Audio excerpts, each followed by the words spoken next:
परिवहन। पहला सवाल है कि जीवों के शरीर में पदार्थों के स्थानांतरण के लिए विकसित तंत्र को क्या कहते हैं? तो आंसर में करेंगे रक्त परिवहन तंत्र कहते हैं। दूसरा सवाल है कि संवहन उत्तक किसे कहते हैं? तो आंसर में हम लोग करेंगे कि पौधों में भोज्य पदार्थों के साथ साथ जल तथा खनिज लवण का जो क्या होता है, परिवहन होता है ना, यानी एक जगह से दूसरे जगह उसको लेके जाया जाता है, तो उसे हम लोग क्या कहते हैं, संवहन उत्तक कहते हैं। और पौधों में जल के संवहन के लिए जो है ना, जाइलम उत्तक जिम्मेदार होते हैं, और भोजन के संवहन के लिए जो है ना, फ्लोएम उत्तक जिम्मेदार होते हैं। तो याद रखने हैं, जाइलम जल को ढोता है और फ्लोएम क्या करते हैं, वह भोज्य पदार्थों का संवहन करते हैं।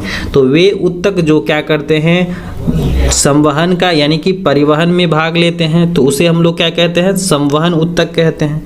अगला सवाल है कि चालनी नलिका कहाँ पाई जाती हैं? तो आंसर में हम लोग करेंगे चालनी नलिका जो होती है ना, तने के फ्लोएम में पाई जाती हैं।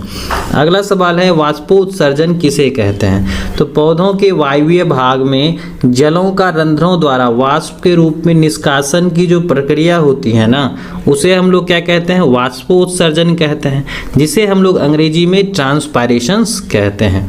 अगला सवाल है कि स्थानांतरण क्या होता है? तो हम लोग आंसर में करेंगे कि पौधों में जल, खनिज लवण और खाद्य पदार्थों के बहुत ऊंचाई तक संचरण को ही हम लोग क्या कहते हैं, स्थानांतरण कहते हैं। यानी कि जहाँ पर जो है ना, भोज्य पदार्थों, जल तथा खनिज लवणों को लिया जाता है, उसे पौधों के विभिन्न हिस्सों तक पहुँचाया जाना है, तो इसे हम लोग क्या कहते हैं, स्थानांतरण कहते हैं। अगला सवाल है कि खाद्य पदार्थों का स्थानांतरण किस रूप में होता है? तो हम लोग आंसर में करेंगे कि खाद्य पदार्थों का जो स्थानांतरण होता है ना, एमिनो अम्ल के रूप में होता है, जो पौधों में हमेशा जो है ना, अधिक सांद्रता वाले भागों से कम सांद्रता वाले भागों की तरफ क्या होता है, यानी कि हाई कंसंट्रेशन से लो कंसंट्रेशन की ओर क्या होता है, पदार्थों का स्थानांतरण होता है। अगला सवाल है कि खनिज लवणों का अवशोषण किस रूप में होता है? तो हम लोग आंसर करेंगे आयन के रूप में होता है।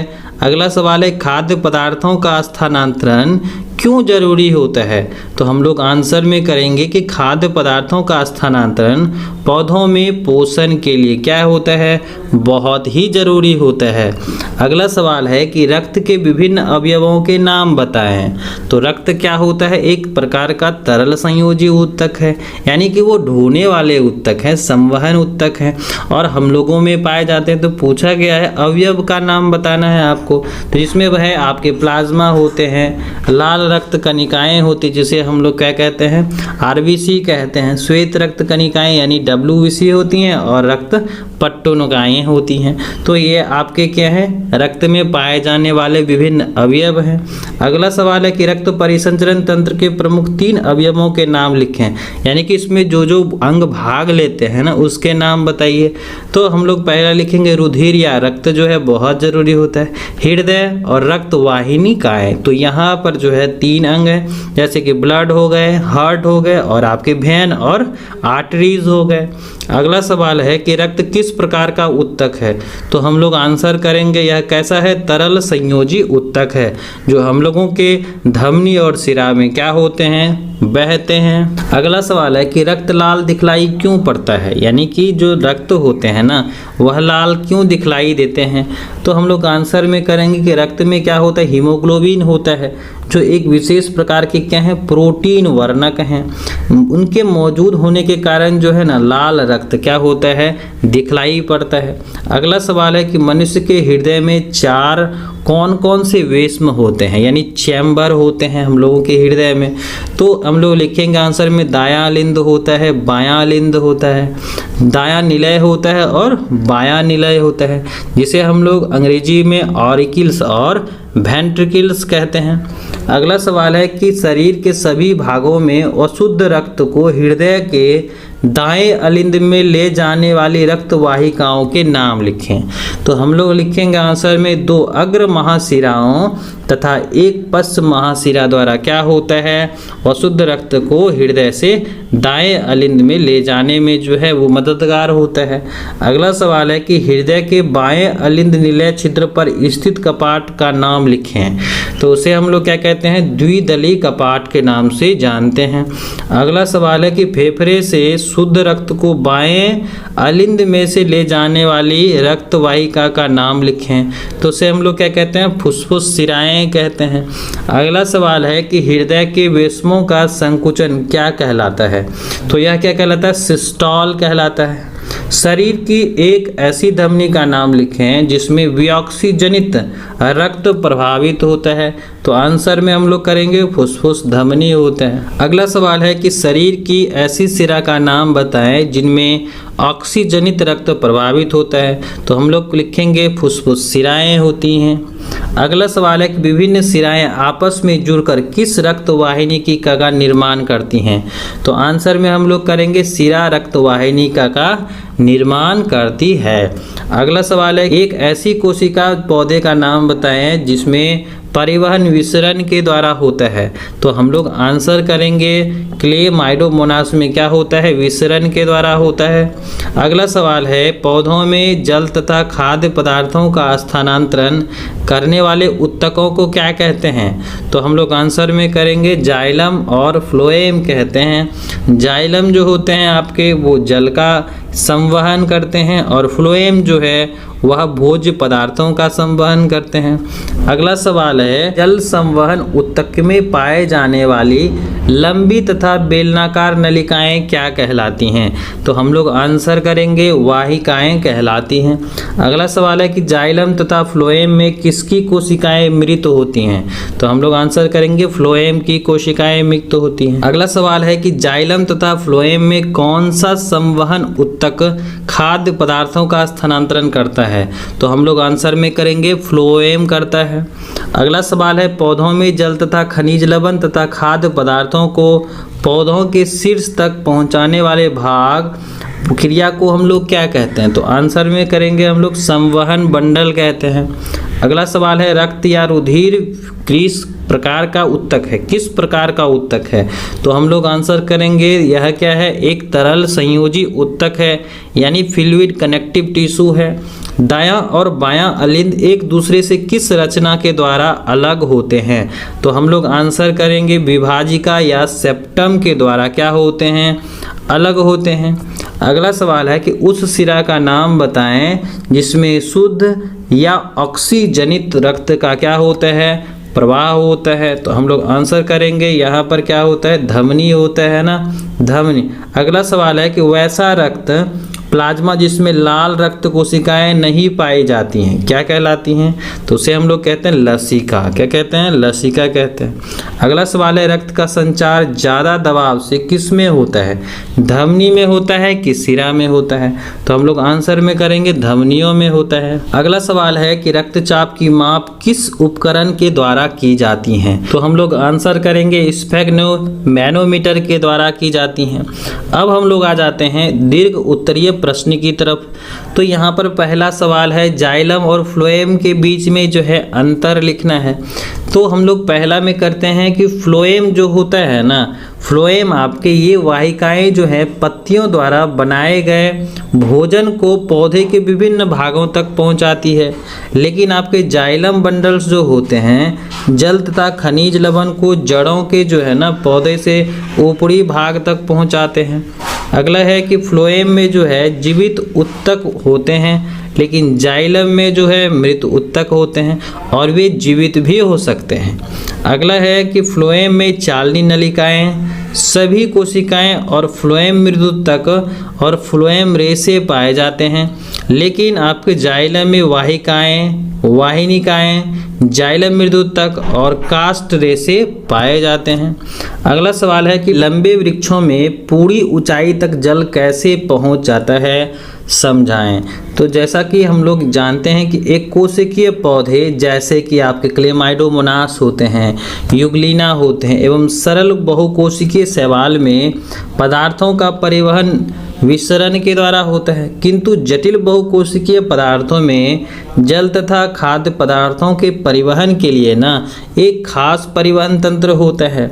इस पौधों में क्या होता है, जाइलम और फ्लोएम जो होते हैं ना विशिष्ट परिवहन ऊतक होते हैं। ये लंबी लंबी नलिकाओं के रूप में क्या होती हैं, मौजूद होती हैं, और ये ऊतक जो है जड़ से तना एवं पत्ती तक फैले होते हैं। इसमें क्या करती हैं, पत्तियों में ये सिराएं और उनमें जो शाखा के रूप में देखी जा सकती है ना, जल तथा खनिज लवणों को जड़ के द्वारा खींचे जाते हैं और जाइलम पत्तियों तक पहुंचते हैं। तो प्रकाश संश्लेषण की क्रिया द्वारा निर्मित जो भोज्य पदार्थ होते हैं ना को जो है फ्लोएम ऊतक जो है विभिन्न अंगों तक पहुंचा देता है, और इस प्रकार बड़े जटिल वृक्षों में विभिन्न ऊंचाइयों तक जल का क्या किया जाता है, संवहन किया जाता है। तो जाइलम को जल संवहन ऊतक भी कहते हैं और फ्लोएम को क्या कहते हैं हम लोग, भोजन संवहन ऊतक कहते हैं। तो इसमें पाए जाने वाली जो वाहिकाएं होती हैं, वाहिनिकाएं होती हैं, मुख्य रूप से जल तथा खनिज लवणों को ऊंचाई तक क्या करते हैं, पहुंचाने का काम करते हैं। अगला सवाल है कि पौधों में खाद्य पदार्थों के परिवहन की क्रिया कैसे संपन्न होती हैं, चित्र के द्वारा समझाएं। तो हम लोग आंसर करेंगे कि पौधों में खाद्य पदार्थों एवं अन्य पदार्थों जैसे एमिनो अम्ल का स्थानांतरण पौधों में क्या होता है, सदा जो है ना या हमेशा जो है अधिक सांद्रता वाले भागों से कम सांद्रता वाले भागों की ओर होता है। अधिक सांद्रता वाले भागों को संवरण सिरे और कम सांद्रता वाले को हम लोग क्या कहते हैं, उपयोग सिरे कहते हैं। और खाद्य पदार्थों का स्थानांतरण फ्लोएम की चालनी नलिकाओं के द्वारा होता है। ये नलिकाएं जो होती है ना अत्यंत छोटे होते हैं, छिद्रों वाले प्लेट से जुड़ी रहती हैं। इसमें से अत्यंत नलिकाएं खाद्य पदार्थों के स्थानांतरण के लिए क्या होते हैं, विशेष रूप से उपयुक्त होते हैं, जैसा कि यहाँ पर आप देख सकते हैं।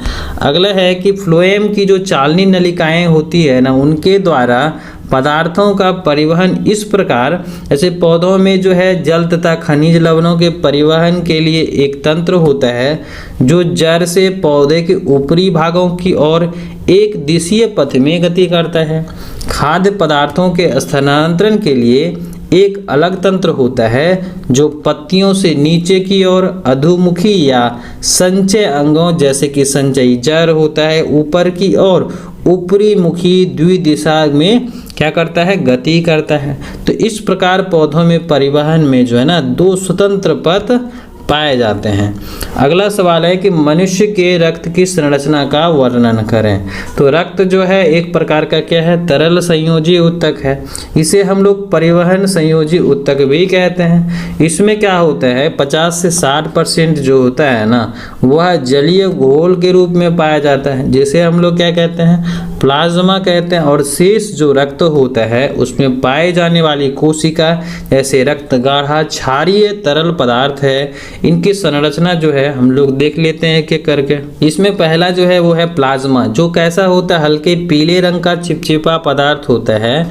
यह रक्त में जो है लगभग 50 से 60% होता है, जिसमें जल की मात्रा 90% होती है, 7% आपके प्रोटीन्स होते हैं, 0.9% कार्बनिक लवण होते हैं और 0.18% आपके ग्लूकोज हैं और 0.5% वसा और शेष जो होते हैं आपके कार्बनिक पदार्थ मौजूद होते हैं। अगला जो है वो है आपके रक्त कोशिकाएं। रक्त कोशिकाओं में जो है अगर हम लोग आयतन के हिसाब से देखें तो यह कुल जो है ना रक्त के करीब 40 से 48 भागवान में होते हैं और स्त्रियों में इसकी संख्या जो होती है ना कम होती तथा पुरुषों में क्या होती हैं, अधिक होती हैं। जो अलग अलग प्रकार के हो सकते हैं, जैसे कि लाल रक्त कण होता है, श्वेत रक्त कण होता है और प्लाज्मा है ना, यानी कि जो आपके प्लेटलेट्स होते हैं या रक्त पट्टिकाणु होता है। अगला है आपका जो है लाल रक्त कण। इसमें क्या होता है, विशेष प्रकार के प्रोटीन वर्णक लौहयुक्त होते हैं जिसे हम लोग हीमोग्लोबिन्स कहते हैं। तो हीमोग्लोबिन जो है उनके कारण जो है रक्त का रंग जो है लाल दिखलाई पड़ता है, जो ऑक्सीजन का क्या होता है, वाहक होता है, यानी ढोने का काम करता है। यह 1 किलोग्राम हीमोग्लोबिन में जो है 1.3 मिलीमीटर लीटर को क्या कर सकता है, ऑक्सीजन हो सकता है। प्रतिदिन जो है मनुष्य लगभग 30 लाख लाल रक्त कणिकाओं का निर्माण करता है और उतना ही क्या करता है, ये नष्ट करता है, यानी कि जन्म लेते हैं और मर जाते हैं। लाल रक्त कोशिकाएं शरीर श्वसन के द्वारा जो है ऑक्सीजन संयोग करती हैं और ऑक्सी हीमोग्लोबिन का निर्माण करती हैं। इससे जो है इसका रंग क्या हो जाता है, गुलाबी या लाल रंग लिए हुए रहता है। अगला जो है वो है आपके श्वेत रक्तकण। ये है अनियंत्रित आकार की जो है न्यूक्लियस युक्त कोशिकाएं होती हैं। ये होती हैं आपके रंगहीन कोशिकाएं होती हैं, यानी कि वाइट होती हैं। इनके कुछ कोशिकाएं के जो है जीव द्रव में दानेदार कण पाए जाते हैं जो प्रकृति में अम्लीय होती हैं, क्षारीय या उभयनिष्ठ हो सकता है, यानी कि एसिडिक हो सकती हैं, बेसिक हो सकती हैं या न्यूट्रल हो सकती हैं। इनकी जो संख्या होती है लाल रक्त कोशिकाओं से क्या होती हैं, कम होती हैं। श्वेत रक्त जो है कणिकाएं हमारे शरीर की सुरक्षा प्रहरी का काम करती हैं, यानी डिफेंस मैकेनिज्म्स का काम करती है और ये अलग अलग प्रकार के एंटीबॉडी बना करके जो है ना रासायनिक युद्ध करते हैं और हमारे शरीर को रोगाणु से क्या करते हैं, रक्षा करते हैं। अगला है प्लेटलेट्स यानी रक्त पट्टिकाणु। यह अनियंत्रित आकार का क्या होता है, तारनुमा कोशिका होता है। इनकी संख्या होती है प्रति घन मिनट 1.5 से 3 लाख तक होती हैं और इसे जो है हम लोग थ्रोम्बोसाइट्स भी कहते हैं। यह रक्त को थक्का बनाने में क्या करता है, मदद करता है। अगला सवाल है कि मानव हृदय का एक स्वच्छ एवं नामांकित चित्र बनाएं।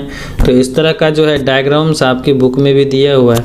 अगला है कि मनुष्य के हृदय की संरचना का सचित्र वर्णन करें। तो हम लोग का क्या जो हृदय जो है ना वह कैसा है, तिकोना आकार का है, जो क्या है चौड़ा और आगे की ओर होता है और साकरा जो है पीछे की ओर तथा बाईं ओर क्या रहता है, झुका हुआ रहता है। हृदय जो है पेरिटोनियम की एक दोहरी झिल्ली के द्वारा अंदर बंद होता है जिसे हम लोग हृदयावरण या पेरिकार्डियम भी कहते हैं। पेरिकार्डियम की दोनों झिल्लियों के बीच में गुहा को हम लोग पेरिकार्डियल गुहा कहते हैं और मनुष्य तथा मैमल्स के वर्ग में अन्य जंतुओं में जो होता है ना 4 विस्म होते हैं, यानी कि जो दायां होता है बायां होता है। आलिंद और निलय जिसको हम लोग ऑरिकल्स और वेंट्रिकल्स कहते हैं, ये दोनों एक विभाजिका यानी सेप्टम के द्वारा क्या होता है, अलग अलग होता है और इस सेप्टम को हम लोग अंतरालिंद भित्ति कहते हैं। दायां और बायां आलिंद हृदय के सांकरे पश्च भाग में स्थित होते हैं और ये एक दूसरे के अंतरावलीय भित्ति के द्वारा क्या होता है, अलग होता है। इसमें क्या होता है, दायां अलिंद दायां निलय में से जो है ना एक छिद्र, जैसे दायां अलिंद और निलय छिद्र कहते हैं, के द्वारा खुलाता है। इस छिद्र पर एक झिल्ली कपाट पाया जाता है जो रक्त को दाएं अलिंद से दाएं निलय में देता है परंतु वापस नहीं आने देता है। इस प्रकार से बायां अलिंद बाएं निलय से बायां अलिंद निलय के छिद्र द्वारा क्या हो जाता है, खुलता है। तो दायां निलय के अगले भाग की ओर बाईं ओर से एक बड़ी फुसफुस चाप निकलती हैं जिसमें कि फुसफुस चाप के निकलने के स्थान पर 3 अर्धचक्राकार वलय स्थित होते हैं और इस वाल्व के कारण जो है ना रक्त दाएं निलय से फुसफुस की चाप में क्या हो जाता है, चला जाता है परंतु वापस नहीं आता है। फुसफुस चाप आगे की ओर दाएं और क्या रहती हैं, बाएं फुसफुस धमनियों में क्या होती हैं, बट जाती हैं। अब हम लोग देखते हैं उत्सर्जन, है ना, जो हम लोग के जैव पोषण में आपके जैव प्रकरण में उत्सर्जन जो अध्याय है इसके अति लघुत्तरीय प्रश्न। तो पहला प्रश्न है कार्बनिक अणुओं के विखंडन से उत्पन्न प्रमुख उत्सर्जी पदार्थ क्या होता है। तो हम लोग आंसर में करेंगे कार्बन डाइऑक्साइड होता है। एमिनो अम्लों के विखंडन से उत्पन्न उत्सर्जी पदार्थ के नाम बताएं। तो हम लोग आंसर में करेंगे यूरिया।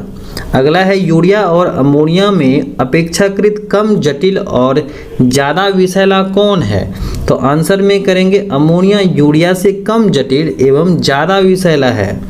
अगला है अमीबा में उत्सर्जी पदार्थ शरीर की सतह से किस विधि द्वारा बाहर निकलता है। तो हम लोग आंसर करेंगे प्लाज्मा लेमा से विसरण द्वारा निकलता है। अगला है मूत्र मार्ग क्या होता है। तो हम लोग आंसर करेंगे कि मूत्र मार्ग जो होता है मनुष्य के शरीर का एक महत्वपूर्ण उत्सर्जी अंग होता है।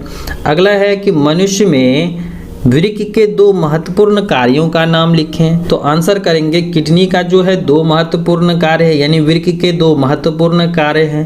पहला है रक्त को छानना और दूसरा है दूषित पदार्थों का उत्सर्जन करना।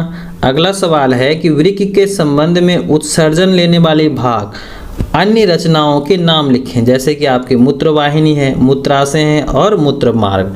ये सब के सब क्या हैं? उत्सर्जन की प्रक्रिया में भाग लेने वाली संरचना है। अगला सवाल है कि वृक्क की रचनात्मक और क्रियात्मक इकाई को हम लोग क्या कहते हैं? तो हम लोग आंसर करेंगे नेफ्रॉन कहते हैं।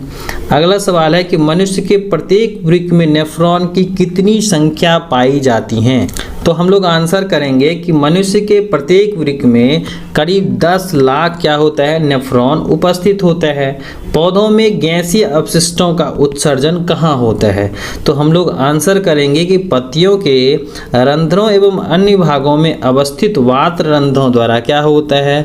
उत्सर्जन की प्रक्रिया होती है। अगला सवाल है कि जीवों के शरीर में उत्पन्न अनावश्यक या विषाक्त पदार्थों को शरीर से बाहर निकालने वाली प्रक्रिया को क्या कहते हैं? तो हम लोग आंसर करेंगे उत्सर्जन कहते हैं, यानी एक्सक्रीजन कहते हैं। अगला सवाल है कि जंतुओं के शरीर में जल की मात्रा का संतुलन जिस क्रिया के द्वारा होता है उस क्रिया को हम लोग क्या कहते हैं? तो कहेंगे हम लोग जल संतुलन क्रिया कहेंगे। अगला सवाल है कि मानव मूत्र में जल की प्रतिशत मात्रा सामान्यतः कितनी होती है? तो हम लोग आंसर करेंगे 96% होती है। अगला सवाल है कि वृक्क के क्षतिग्रस्त हो जाने पर उसका कार्य अति विकसित मशीन संपादित कराया जाता है, तो उस मशीन को हम लोग क्या कहते हैं? तो हम लोग आंसर करेंगे डायलिसिस मशीन कहते हैं। अगला सवाल है कि पौधों के उत्सर्जन रेजिन्स या गोंद पौधों के किस ऊतक में संचित रहते हैं? तो आंसर में करेंगे जाइलम में संचित रहते हैं। अगला है पौधों के गैसीय अपशिष्टों का उत्सर्जन रंध्रों के अतिरिक्त अन्य किन छिद्रों के द्वारा होता है? तो हम लोग आंसर करेंगे वात रंध्रों के द्वारा होता है। अगला सवाल है कि बबूल के पौधों से निकलने वाला गोंद पौधों में होने वाले किस प्रकार की क्रिया के परिणाम स्वरूप उत्पन्न होता है? तो हम लोग आंसर करेंगे उत्सर्जी पदार्थों के विसरण के द्वारा होता है। अब हम लोग देख लेते हैं उत्सर्जन का जो है लघु उत्तरीय प्रश्न। तो यहाँ पर पहला सवाल है उत्सर्जी पदार्थ से आप क्या समझते हैं, है ना? एक्सक्रीटरी प्रोडक्ट से आप क्या समझते हैं?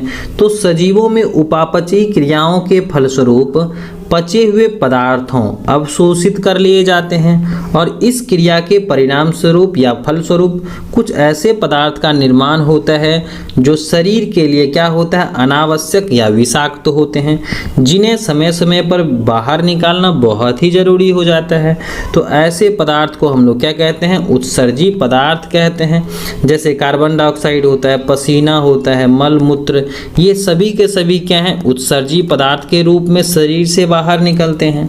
अगला सवाल है कि उत्सर्जन की परिभाषा लिखें। तो हम लोग आंसर करेंगे कि सजीवों में उपापचयी क्रियाओं के फलस्वरूप उत्पन्न अपशिष्ट पदार्थ का शरीर के विभिन्न अंगों द्वारा बाहर निकालने की प्रक्रिया को क्या कहते हैं? उत्सर्जन कहते हैं। और मनुष्य का जो सबसे महत्वपूर्ण उत्सर्जी अंग होता है वो होता है आपके वृक्क यानी किडनी होते हैं।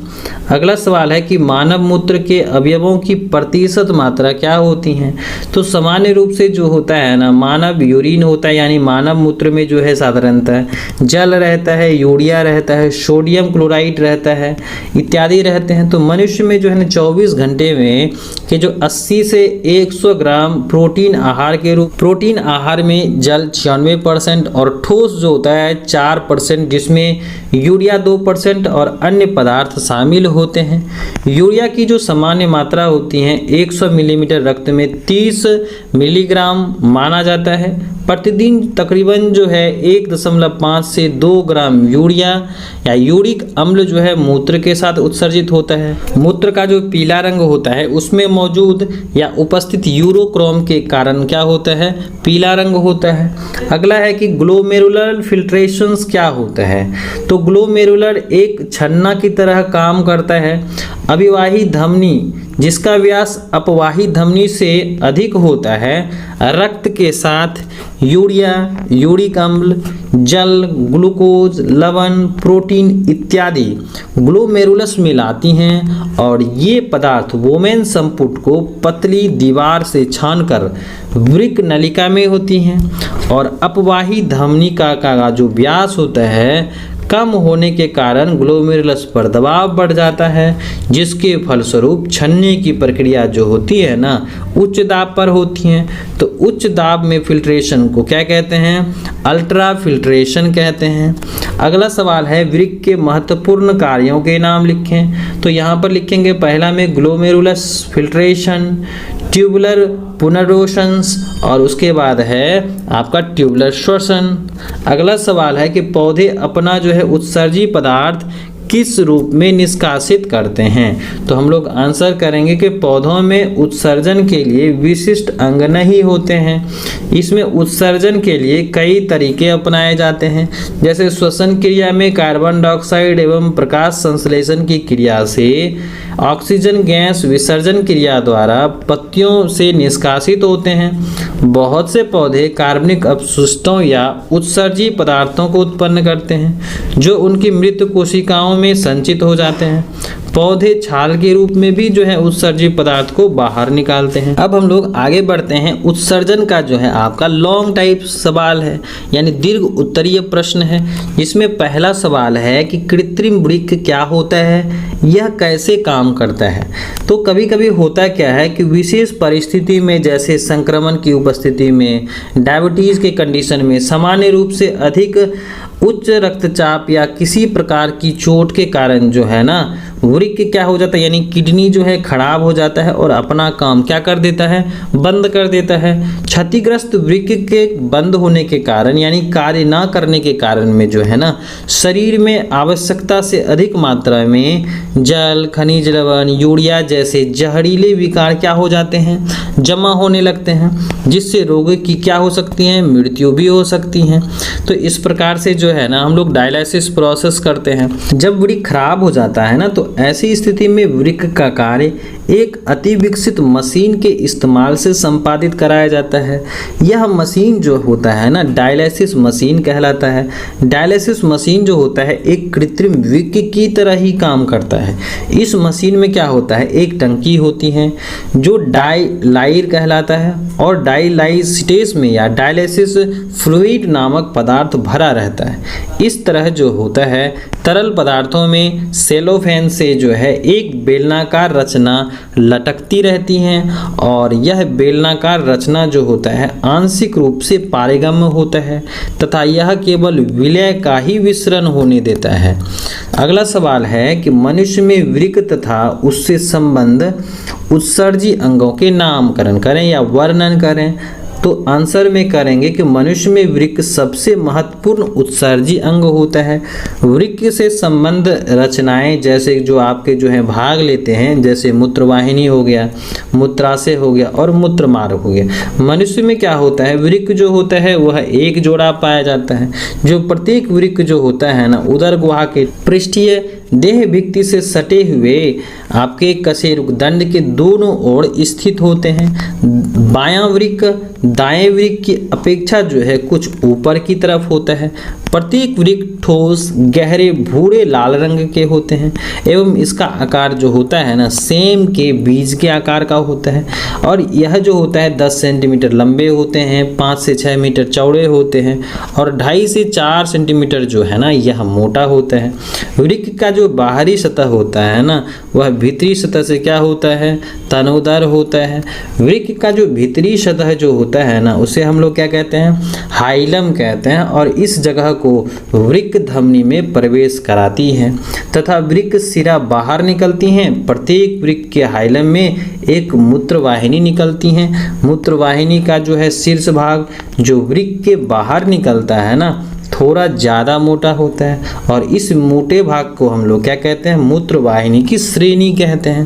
प्रत्येक मूत्रवाहिनी जो होता है ना पीछे की ओर मूत्राशय में खुलती हैं और मूत्राशय नाशपाती के आकार की पतली दीवार वाली जो होती हैं एक थैली के समान होती हैं, जो उदर गुहा के पिछले भाग में रेक्टम के नीचे स्थिर होती हैं। तो मूत्राशय के पिछले भाग में जो एक नली, जिसे हम लोग क्या कहते हैं, मूत्रमार्ग कहते हैं, इन्हीं मूत्रमार्ग के द्वारा जो है ना उत्सर्जी पदार्थ को यानी कि मूत्र को शरीर से बाहर निकाल दिया जाता है। अगला सवाल है कि वृक्क की आंतरिक संरचना का वर्णन करें। तो हम लोग आंसर में करेंगे कि प्रत्येक वृक्क जो होता है बाहर से संयोजी उत्तक तथा आरेखित पेशियों से बना एक कैप्सूल से ढका रहता है, जो प्रत्येक वृक्क में एक बाहरी प्रस्थांत भाग तथा भीतरी जो होता है अस्थांत भाग होता है। यह 15 से 16 पिरामिड जैसी संरचनाओं का बना होता है, जिसे वृक्क शंकु के नाम से जानते हैं। जो प्रत्येक वृक्क में सूक्ष्म लंबी कुंडलित नलिका पाई जाती है, जो नेफ्रॉन या वृक्क नलिकाएं कहलाती हैं।